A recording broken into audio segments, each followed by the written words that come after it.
What is shakin', Internet? This is Saltz bringing you the How to Tank for Dummies Spoils of Pandaria guide. The Spoils of Pandaria, or the Crate boss, is the 10th boss in the Siege of Orgrimmar raid instance, and the second boss for the 3rd quarter LFR instance, named the Underhold. For those of you in queue or fighting trash, a quick synopsis. Group will be split in two, going to the northeast and southwest corners. Kill the adds that spawn from the crates. In Mogu rooms, make sure adds don't stand in their void zones, and watch for the stacking DOT from Quillins. In Mantid rooms, don't stand in tornadoes or clouds, and kite the war callers when they enrage. Okay, let's start on the real guide for dummies. First up is trash. Most of the trash here is pretty ignorable, but there will be a room or two with several cannons in them. These will be hard to tank since they're pretty spread out, but try if you can. Just grab all the adds you can and tank them near a cannon to destroy them with AoE, and then move on to the next cannon when you can. Once you reach the actual catwalk before the Spoils of Pandaria, you'll see that there are two entrances to the boss, read with quotations, room, the boss's room. The spoils themselves are not really a boss, but a timed race to kill a number of adds. There are like a million adds in this fight, so I'm going to try to focus on ones that are important to you. Before we talk about the adds, let's talk about the fight as a whole. Once 5 people interact with the panel on the catwalk, the gates to the northeast and southwest rooms will open up, and the catwalk will catch fire. There's a strange word puzzle that you have to use on the panel. Just answer Nazgrim, Garrosh, horde-loving stuff, and stuff like that, and you'll likely just get through it just fine. Your raid should be split up into 2 groups before going down, or you're in for a bad time. Once in the rooms, you'll see a lot of crates. Opening the crates will spawn adds. Small crates will spawn little adds, and massive crates will spawn bigger ones. There are 3 sizes, and the bigger the adds are, the less you'll have to kill. To end this phase, read with quotes, and get out of the room, you'll need to earn 50 energy in about 4.5 minutes. Little adds give 1 energy, medium adds give 3 energy, and big adds give 14 energy. Once you reach 50 energy, you can pull the lever to open the door to the next room, or you get to kill more adds to get 50 more energy. Both sides will have to do this for each room. You have 4.5 minutes in the first room, and 5 minutes in the second. If you don't kill the adds in time, your raid goes boom. If one side finishes the 50 energy, they will have to wait for the other side to finish before moving on to the next room. As I said, there are a wide variety of adds in the fight, but luckily, you only have to deal with a smaller variety in each room. The eastern, or right rooms, are Mogu-oriented and have Mogu adds, while the western, or left rooms, have Mantid adds. Both groups will have to deal with a room of each type eventually, just in a different order. Let's discuss the Mantid adds first. In the small crates, there are 3 types of adds that can spawn: Bombardiers, Kunchongs, and Warcallers. Bombardiers throw bombs at people and leave bad void zones. Don't stand in these, pretty simple. Kunchongs drop gas clouds. Don't stand in these, pretty simple. Warcallers enrage themselves, doing bonus damage and reducing their target's armor. Don't stand near these when they enrage. The Warcallers are the only real add with something special in the entire fight, really, for tanks. You'll need to tank them and kite them around when they enrage.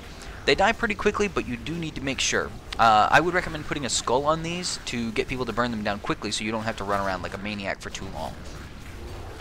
Medium crates will spawn one of 2 adds: Priests and Wind Wielders. The Priests will spawn tiny adds that are easily tanked and cast residue on enemies, which heals them and nearby enemies. Nothing you can really do as a tank, but someone has to be dispelling this heal or you'll never kill these guys. It takes a long time if they keep healing. Wind Wielders create tornadoes that you shouldn't stand in and can enrage other targets, enrage other adds, increasing their damage by 50%. This can hurt, but again, can be dispelled by raiders or healers or anybody else. Just watch for some bonus damage if they cast Rage. Rage of the Empress is, I believe, the move. Especially watch if they cast this Rage of the Empress move on the Warcallers, which are the small adds from the small boxes, because that increases their damage by 50%, and it can get really out of hand really fast. Large crates create Demolishers. Demolishers have a damaging aura that will hurt everyone in the group, but can mostly be ignored, actually. Set to Blow is the only real move that the Demolishers cast on raiders, which gives them 5 stacks of a debuff and a bonus action button. As a tank, you shouldn't ever be getting this, but the player who gets these stacks can use their big bonus action button to drop bombs, removing a stack for each one, since they start with 5 stacks. These bombs will arm after a few seconds. If anyone comes close after it's been armed, then it will blow up, dealing lots of damage to anybody close to it. The only thing for you to pay attention to is to try to keep the adds away from the bombs so the raiders don't accidentally trip them. They're kind of hard to see, but do your best to stay away from them. Generally, when you're tanking one of the big adds, that's the only thing you will be tanking, so it's easy to just watch for bombs. That pretty much covers everything in the Mantid rooms, so let's go ahead and give a quick recap. Small crates, avoid bomb zones and gas clouds, and run away when warcallers enrage. Medium crates, avoid tornadoes and watch for healing buffs and damage buffs on enemies. Large crates, watch out for bombs that raiders will be placing. Clap clap, done. Very simple. Now, let's move on to the Mogu adds. The small crates will spawn one of 3 mobs: Stone Mogus, Burial Urns, and Quillins. The Stone Mogu have 2 moves, one that slows people down and gives them a DOT, and one that is a nuke. Both are interruptible and should be if at all possible. Burial Urns actually just sit there and don't do anything at all, but they do summon Spark of Life adds. These sparks do damage to anyone near them and explode when they die, dealing a lot of damage to anyone near them. You can kite these or use a cooldown while fighting them. The Quillins just do a stacking DOT, although you need to be careful how many stacks you can get, especially since 4 of them spawn at once. All of these things die very quickly. The only problematic one is the Spark of Life. You want to make sure that you kill them as fast as possible so that you don't have a whole bunch together, because if you actually kill a whole bunch of them together, that does a lot of damage when they die and can potentially wipe out some raiders. Medium crates can either spawn an Anima Golem or a Shadow Ritualist. The golems will create 2 beams of light in the arena, or in the room that you're in. Raiders need to stand in these to switch places, because if no raiders are standing in these lights, when it goes away, everyone takes a lot of damage. I would recommend standing in these if you see them, because it's much better than if no one's there. Even as a tank, if you go over there, you don't really take any damage from it. You'll just switch places and it might mess you up a little bit, but it's better than having damage done to everyone in the entire raid. Let's see, the golems will also create void zones at their feet, which heal enemy units in it, all adds that stand in this little void zone. Make sure you move all the adds out of these zones immediately so that they are not healed. Now, the Ritualists are pretty annoying, as they'll put a DOT on random raid members that jumps around when it's dispelled. The longer it's on a single raider, the more damage it does, so it will have to continuously be dispelled as it gets stronger and stronger. Tanks shouldn't really have to worry about that, though, because it's not that much damage, but it will continuously do more damage if nobody dispels it. So watch in case you get it somehow and nobody's dispelling it. So it's a little you need to be careful there. You might want to watch for cooldowns, but really they should die before this becomes a big problem. They will also cast an interruptible nuke and create void zones that increase damage of anyone standing in it. Again, you should move adds away from these void zones, and actually your raider should stand in these instead, because it'll increase their damage output. Now, the large crates contain Mogu Elders. You have to wonder why there are people trapped in these crates and how long they've been there, but I digress. Anyway, the Elders all will cast Return to Stone, which does damage to a random raid member and knocks them back, and creates a stone statue add. These statues do not attack and don't need to be tanked at all, but each one that is alive increases the damage the big Elder add does by 10%, so be careful. There are 4 different Elders, but they all do the exact same thing, which deals damage to any nearby raiders. Don't concern yourself about this, because there are different names for there's 4 different types of Elders, and they do different types of damage, like shadow damage or nature damage or whatever. But the simple matter is they all do damage to everybody in the raid, basically, anybody nearby, and you're always going to be nearby as a tank, so don't worry about it. Just tank them and be fine. There's nothing to worry about here at all.